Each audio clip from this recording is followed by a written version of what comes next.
eu vou trazer nesse momento uma proposta diferente do que eu havia pensado, porque pela manhã, à porta, cumprimentando vocês, algumas pessoas assim, você vai falar disso? Você pode responder tal pergunta? Eu tenho curiosidade sobre isso, então eu mudei. Eu não vim com uma palestra para dar para vocês, mas vou abrir para perguntas. Vamos fazer assim? Porque aí vocês podem, às vezes tem curiosidade de alguma coisa, ou uma dúvida, ou uma vizinha tem uma dificuldade que você quer perguntar, sabe? Sempre o outro. Cola, eu sempre acredito que você está falando de alguém, tá? Nunca desconfio que é na sua casa. Prometo para vocês. Então vamos combinar de ser assim? Todo mundo acha que me conhece já, né? Todo mundo sabe quem que eu sou. Eu sou a Rosana, casada com o André, mãe da Angelina. Isso é o principal de tudo. E ela está dormindo. Pastora, ela ficou tão feliz do nome dela ser citado hoje cedo. Ela sempre pergunta, ele vai falar meu nome? Quem está falando na frente? Aí a hora que fala, ela fala assim, ele está falando de mim. Ela nem gosta de se aparecer. Mas eu sou neurocientista. E as pessoas ficam me perguntando qual é a minha formação primeira, né? A minha graduação é em psicologia, ok? E quando eu estava no 2º ano de psicologia, é que eu já fui para a neurociência trabalhar como pesquisadora, numa época que a neurociência ainda nem era tão divulgada no Brasil. Comecei a neurociência há 20 anos atrás, numa época que a comunidade de neurocientistas do Brasil, a Sociedade Brasileira de Neurociências, não tinha nem 200 membros. Eu sou velha. Não é só uma desconfiança, isso é verdade.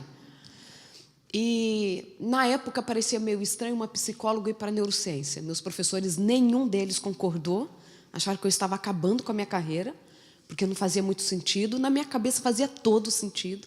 E hoje todo mundo sabe que faz sentido, né? Então, essa é a minha história. Alguém quer começar com uma pergunta ou eu posso começar com uma que me fizeram à porta? Posso começar com a que me fizeram à porta? Porque a pessoa não precisa nem se manifestar. Fala assim, doutor, eu fiquei muito interessada em saber como que essa coisa dessa relação difícil entre sogra e nora. Acho que ela representou a angústia da maioria, né? Por que é uma relação difícil? Vou começar falando disso. Estou acabando de escrever um livro sobre relacionamentos e eu uso a história da sogra-nora para falar sobre os nossos relacionamentos difíceis, né? Não que a minha seja, tá, querido? Amo a sua mãe. Fofa demais. Eu tenho que achar, porque ele é a cara da mãe dele, né? Não tem como eu fugir disso. Seria tão contraditório eu achar o contrário. Só que ela tem os olhos azuis, a minha sogra, né? Orem para sábado que vem meu cunhado estar aqui conosco. Ele está chegando do Brasil. Nunca foi a uma igreja adventista, né? Sábado nós queremos trazê-lo aqui. É difícil, porque são duas pessoas que, mesmo inconscientemente, estão disputando um lugar, um único lugar. E talvez porque as duas estão tentando provar que tem a razão, ou que merece o amor do outro mais do que a outra pessoa. Entendem a ideia? Claro que isso me remete a outras coisas que passam pela base dos nossos relacionamentos. Primeiro, o respeito que a gente tem que ter pelo outro, independente do que nós achamos do outro. Às vezes a nora acha que a sogra não tem que se meter na educação dos filhos dela. Ela já teve a oportunidade de educar os dela, porque ela quer falar dos meus.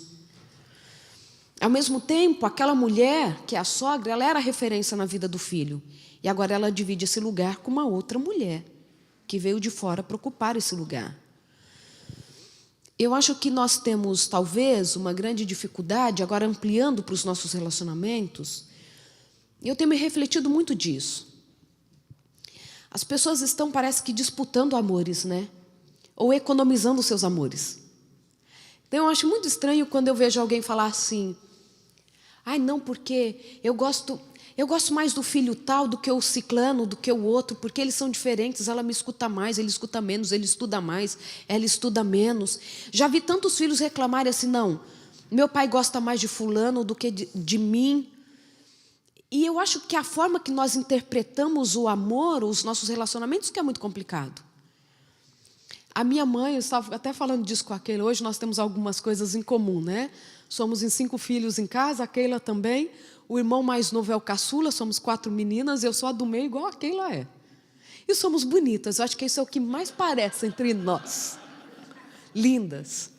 Só não vou falar casadas com homens bonitos, porque o André está muito acima de tudo isso. Mas o pastor é ajeitadinho, Keila. Você...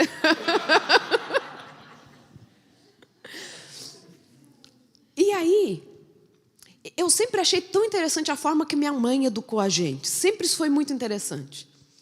Minha mãe só fez até a 4ª série do ensino fundamental, mas de uma sabedoria absurda. Pensa bem, 4 meninas. As nossas diferenças de idade são muito poucas em casa. Minha irmã mais velha com a segunda é 1 ano e meio, eu com a minha outra irmã são 2 anos. É tudo assim em casa, tudo um pertinho do outro. A minha irmã nasceu em 80, o meu irmão caçula nasceu em 83 e no meio ainda teve um irmão que faleceu. Entende? É tudo muito juntinho ali. E como que você administra tudo isso? Né? E nós em casa de características somos muito diferentes. Muito. Eu a mais dócil de todas. Fofa. Ah, se minha mãe estivesse aqui. Mas eu acho tão interessante que a minha mãe sempre falou isso. Amor é igual, tratamento é diferente. Não é? Porque cada um é diferente. Você não pode tratar iguais os que são diferentes. E aí nós achamos que as relações elas têm que ser tudo igualzinho. O que eu dou para você tem que ser igual que eu dou para você, que é igual aqui, que eu trato ali. Minha mãe falou assim, não. Era falar para mim que se eu desobedecesse, eu não ia com ela à feira, eu mudava o meu comportamento. O meu irmão podia bater a cabeça dele no chão que ele não mudava o comportamento, entende a ideia? Então assim, você trata de forma diferente os que são diferentes, mas o amor é o mesmo. A gente tem que entender que a gente ama todo mundo, mesmo que a afinidade seja diferente. O amor que você sente pelo seu filho é um amor tão real quanto que a esposa sente por ele. E a gente tem que aprender a lidar com esses amores, porque a gente não está disputando o amor de ninguém. O amor que eu conquisto é meu.